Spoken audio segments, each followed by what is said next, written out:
It's arrived. It's here, it's here, it's here, it's here, it's here, it's here, it's here, it's here. Yes!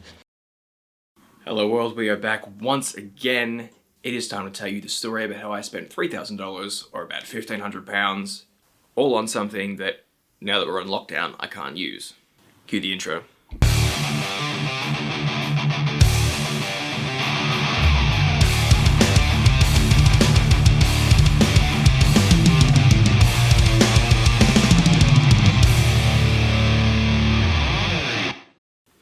So you remember about 2 months ago, I made a video when I was walking through the woods and I was talking about a gimbal I had just bought online. Well, that took 2 months to arrive. The first one they said didn't come, so they had to send a second one, and that took about a month to arrive. So while I was waiting for that, I got excited and I bought an EOS R online from a company called So Cameras. So Cameras sells second-hand cameras, and that one was £1,200 for an EOS R, which is an amazing deal. So I bought that. Then 2 weeks passed without anything showing up, so I sent them an email saying, where was it? Turns out that apparently it got broken in the Amazon warehouse it was being stored, and they can't send it anymore. So they refunded the money. The refund took a week to arrive, which means it was 3 weeks from when I actually bought the thing. Then I went on eBay and bought one for £1,170, or about 2,500 Australian dollars, from Switzerland. International or not, doesn't bother me if it works, right? So both the gimbal and the EOS R arrived today. I'm going to unbox them, and I'm going to test them out, and I'm going to make a video out of it. So come with me for that, and let's see how we go.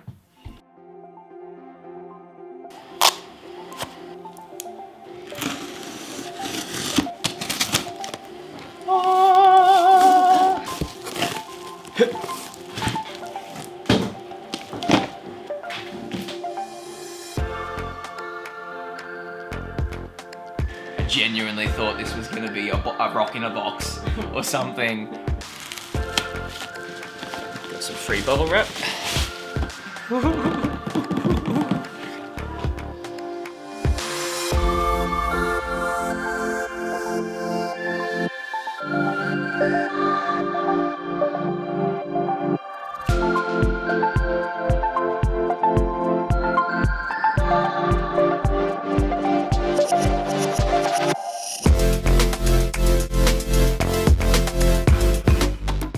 After all that unboxing and excitedness, I'm waiting for the battery to charge. All my buzz is gone. Charge faster, damn you! I've got nothing to do in the meantime. I was super excited to play with it, and now I can't. I've got to wait. Yeah. So I've got my 35mm f2 lens on here, which is the one I use most of the time for street. Now, using an APS-C camera before, I was working at effectively like a 55mm or so focus length. So now to have proper 35mm focus length is going to be interesting, because I don't know, my entire technique of framing and everything is probably going to have to be a little different. My first thoughts when I pulled this out of the box was coming from a camera that cost me $800 to one that's normally around $3,000, definitely feels way more premium. It's all metal, whereas the other one's plastic. Now, before picking up a camera like this, the first one didn't feel bad, didn't feel not premium. It definitely had an air of quality to it, but then going to picking this up and feeling it a little more weighty, not too much. I'm having better sealing around it, more buttons to play with, and the metal feel, it definitely feels a lot better. And this is just a reaction from someone that's not had a lot of experience with many cameras before.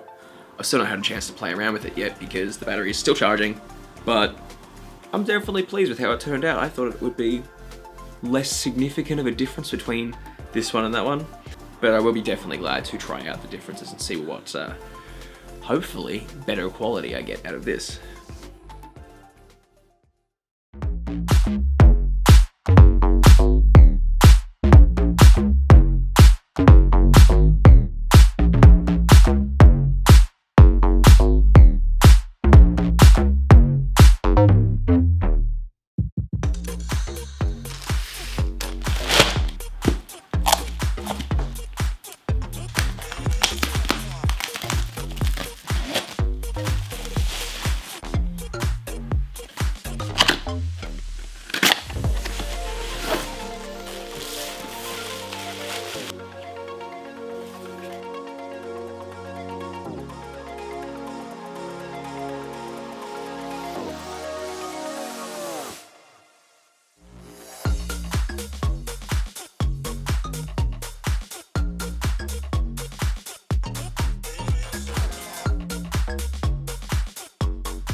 So you'll have to forgive the change of scenery because of the whole coronavirus and everything. One of the people that I live with is now staying in the same room as me. And because of that, I didn't want to annoy him by recording this video. So now we're out in the kitchen. Continuing on. First thoughts, it's really well made. The build quality is very impressive. Everything's got that cold metal quality feel to it. From a history of someone that can't afford nice things, pretty nice.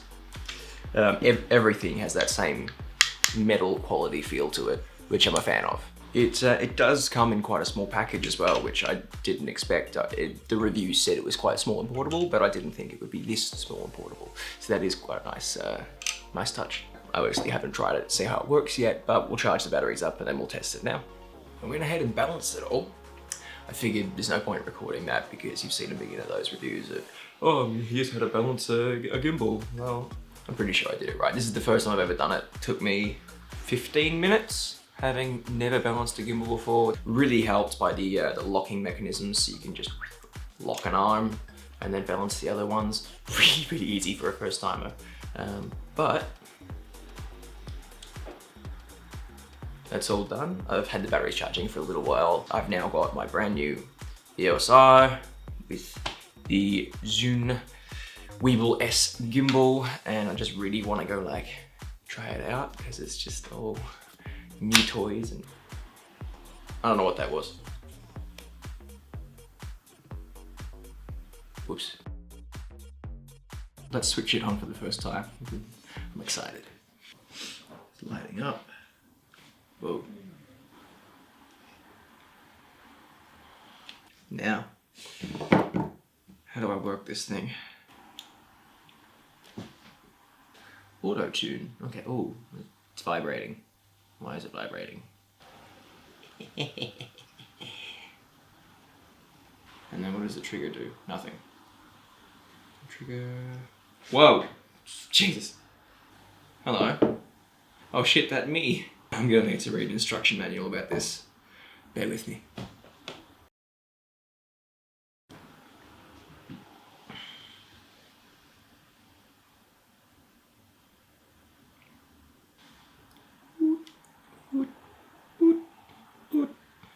Now, so I've got it all set up and functional and ready to go, I'm gonna switch the view from that over to this for the first time ever. I'm excited. Let's see how we go. So this is the EOS R with my microphone on it, with the stabilizer. And I mean, I've got a relatively too far cropped lens, but it's so stable. Anyway, I'm just gonna play around with this a little bit. I can control the aperture with this as well, which is gonna be way too dark there. The shutter speed in video, all while the video is running, which is pretty cool. Let's do some pretty shots.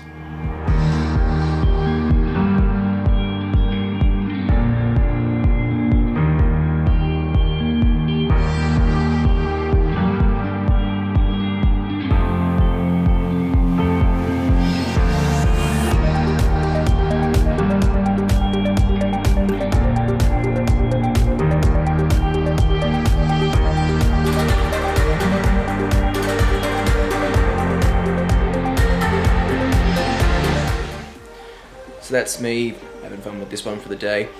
If you like this video, subscribe for more. We'll see more of my travels and some more cool tech stuff.